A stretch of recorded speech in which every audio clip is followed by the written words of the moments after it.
আমি গিয়েছিলাম 14ই ফেব্রুয়ারি মেদিনীপুর জেলার 3টে পার্কে, এবং সেই 3টে পার্কেতে ভাই এমন এমন ঘটনা ঘটেছে তুমি জানলে অবাক হবে। মিস করো না, চলো প্রথম থেকে শুরু করি। ওয়েলকাম টু মাই স্বাগতম। চলে আসছি 14ই ফেব্রুয়ারি এই যে চন্দ্রকোনা রোডের পার্কে। ওরে বাহ, ভালোবাসা দিবস এমন হবে আমি তো আগে জানতাম না। যদি জানতাম আগে তাহলে আগে ভালোবাসতাম। ও মুখটা কোথায় দেয়া আছে গো? আমার মনে হয় ভালোবাসার জায়গায় মুখটা দেওয়া আছে। তো চলো, যদি এইরকম ভালোবাসা দিবস হয় তাহলে আমাকে এখনই একটা মেয়ে পটাতে হবে। তো সিঙ্গেলরা রাজি আছো তো?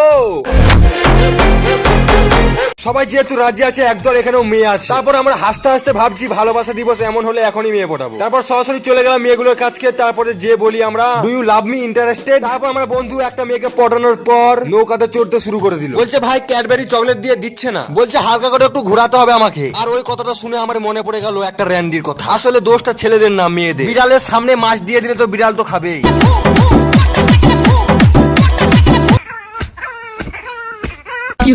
আর হ্যাঁ, 14ই ফেব্রুয়ারি বলে কি সবাই একটা বয়ফ্রেন্ডের সাথে দেখা করতে এসেছে এমনটা না। যারা এসেছে শুধু তাদেরকে এই কথাটা বলা হয়েছে, অন্য কাউকে না। মাইন্ডে কেউ নিবেন না। এবার কমেন্টে বলো তুমি কি তোমার গার্লফ্রেন্ডের সাথে দেখা করতে গিয়েছিলে। ভিডিওটা ভালো লাগলে ফলো করে দিবে। Take care, by.